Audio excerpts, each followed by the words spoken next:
Assalamualaikum warahmatullahi wabarakatuh. Kami dari kelompok 7 yang beranggotakan saya sendiri, Harisma Mufidatus Solihah, dan dua rekan saya, Nayaka Ibrahim dan Davin Afa Awaina, ingin mempresentasikan hasil diskusi kami, yaitu Perang Dunia Islam. Beberapa topik yang akan kami bahas yakni Perang Salib, Serangan Mongol, dan Dinasti Dua Han. Penyebab terjadinya Perang Salib. Yang pertama, faktor agama, yaitu dikarenakan umat Kristen merasa tidak nyaman untuk beribadah di Baitul Maqdis sejak di bawah kekuasaan dinasti Seljuk. Selain itu, ketika umat Kristen pulang berziarah, tidak jarang mendapatkan perlakuan jelek dari orang-orang bangsa Turki Seljuk yang fanatik. Hal ini sempat disaksikan dan dirasakan sendiri oleh salah satu pendeta, yaitu Veter Amin. Hal ini membuat Veter Amin merasa dendam dan meminta bantuan kepada Paus Urbanus II untuk melakukan peperangan suci untuk merebut Baitul Maqdis.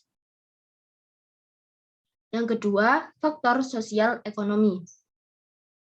Pada saat itu, rakyat jelata tertindas dan terhina karena perlakuan tuan tanah yang sewenang-wenang terhadap mereka, serta dibebaninya berbagai pajak yang memberatkan. Oleh karena itu, ketika mereka dijanjikan kesejahteraan oleh pihak gereja jika mendapatkan kemenangan, maka mereka berbondong-bondong untuk ikut serta dalam menyukseskan peperangan tersebut dengan tujuan kelak mendapatkan kesejahteraan. Dan juga adanya keinginan para pedagang besar sekitar pantai timur Laut Tengah untuk menguasai kota-kota dagang dengan tujuan memperluas jaringan perdagangan. Yang ketiga, faktor politik, yaitu pada saat itu kekalahan Bizantium pada tahun 1701 Masehi dan jatuhnya Asia Kecil ke dalam kekuasaan dinasti Seljuk telah mendorong Kaisar Alexius I Komnenos untuk meminta bantuan kepada Paus Urbanus II dalam usahanya untuk mengembalikan kekuasaannya di daerah-daerah dinasti Seljuk. Paus Urbanus II bersedia membantu Bizantium karena adanya janji Kaisar Alexius untuk tunduk pada Paus serta dengan harapan dapat mempersatukan gereja Yunani dan Roma.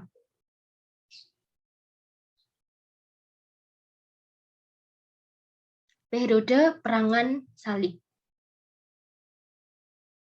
Perang Salib dibagi menjadi beberapa periode. Periode pertama disebut sebagai gerakan gerombolan yang dipimpin oleh Paus Urbanus II. Pada peperangan ini terdiri dari banyak rakyat jelata yang tidak memiliki kemampuan berperang, tidak disiplin, dan tidak memiliki persiapan yang matang. Hal ini terjadi karena mereka termakan oleh emosi kemarahan dan kebencian terhadap umat Islam saat Paus berpidato sebagai tanggapan permintaan dari Veter Amin untuk melakukan perang suci. Pidato Paus ini mendorong para rakyat untuk berbondong-bondong ikut serta dalam peperangan. Namun, dengan tidak adanya persiapan yang matang, sehingga tidak sulit untuk umat Islam untuk memenangkan peperangan tersebut. Periode kedua dinamakan sebagai periode penaklukan. Kekalahan pada periode pertama mendorong untuk lebih bersiap untuk peperangan berikutnya. Pada periode ini, peperangan lebih disiplin, terorganisir, dan dengan persiapan yang lebih matang, sehingga dapat menaklukkan beberapa kekuasaan umat Islam, terutama Baitul Maqdis. Dan yang ketiga, merupakan peperangan oleh Islam sebagai reaksi kekalahan pada periode sebelumnya. Jatuhnya beberapa wilayah Islam ke tangan pasukan Salib membangkitkan kesadaran umat Islam untuk mempersatukan kekuatan melawan pasukan salib. Pada periode ini, Islam berhasil merebut kembali beberapa daerah yang pernah direbut oleh pasukan salib, terutama Baitul Maqdis. Pada periode ini, peperangan berakhir dengan adanya perjanjian damai yang disebut dengan Perjanjian Suhel al-Ramlah pada tahun 1192 Masehi. Dalam perjanjian tersebut dijelaskan bahwa daerah pantai menjadi milik orang Kristen dan daerah pedalaman menjadi milik umat Islam. Dan orang Kristen yang berziarah ke Baitul Maqdis tidak akan diganggu. Peradaban Islam pada masa Perang Salib. Bagi orang Kristen Barat, Perang Salib membawa banyak keberuntungan. Mereka dapat banyak belajar peradaban Islam yang sudah maju, seperti pada bidang militer, seni, perindustrian, perdagangan, kesehatan, dan kepribadian. Hal ini diakibatkan karena mereka banyak berinteraksi langsung dengan umat Islam.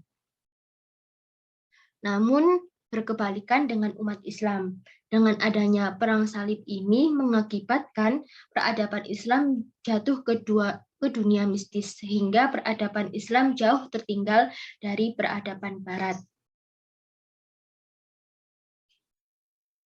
Yang selanjutnya, asal-usul bangsa Mongol.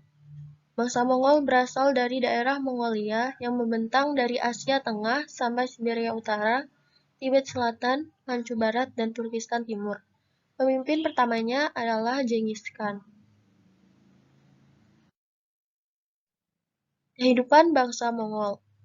Yang pertama merupakan masyarakat nomaden. Hidup dari hasil perdagangan tradisional dengan menukar kulit binatang dengan binatang lain. Memiliki sifat keras, suka berperang, berani menghadang maut demi mencapai keinginannya. Serangan-serangan Mongol yang pertama yaitu berhasil menyerang Cina, lalu beralih ke barat, daerah yang dihuni oleh umat Islam. Selanjutnya menaklukkan Turkistan pada tahun 1218 Masehi yang berbatasan dengan wilayah Islam yaitu Khwarezmishah. Terjadi peperangan karena peristiwa Utrar, namun pertempuran berakhir seimbang. Pada tahun 1220 Masehi, Genghis Khan datang ke Bukhara untuk menyerang pasukan Khwarezmi. Tentara Alauddin yang terdiri dari 20.000 orang gagal menahan serangan dari pasukan Mongol yang berkekuatan 70.000 orang. Genghis Khan melanjutkan serangannya di Samarkand pada tahun 1220 Masehi dengan 60.000 pasukan. Banyak yang terbunuh dan ditawan, namun Samarkand berhasil sama dengan Bukhara.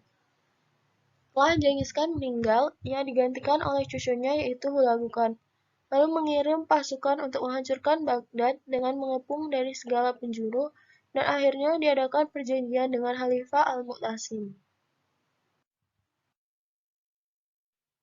Dampak serangan Mongol, dampak negatifnya yaitu hancurnya kota-kota dan perpustakaan, pembunuhan umat Islam terjadi di mana-mana, bangsa Mongol yang bersimpati dengan orang Kristen, dan menghalangi dakwah Islam di kalangan bangsa Mongol, dan hancurnya Baghdad sebagai pusat dinasti Abbasiyah, dan fasilitas perpustakaan yang hilang karena dibakar oleh Hulagu Khan.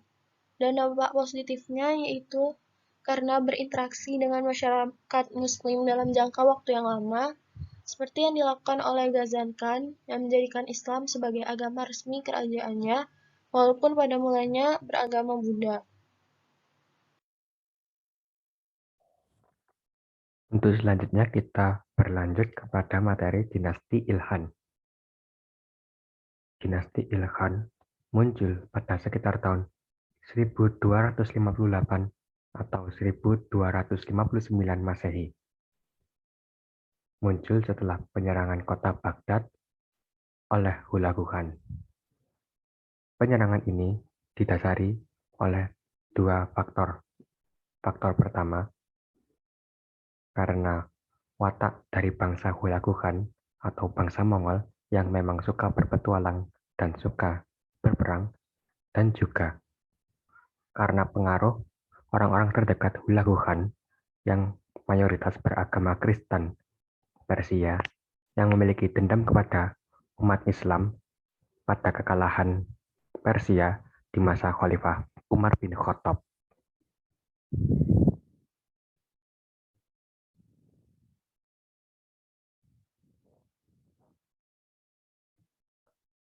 Lalu, perkembangan dinasti Ilkhan.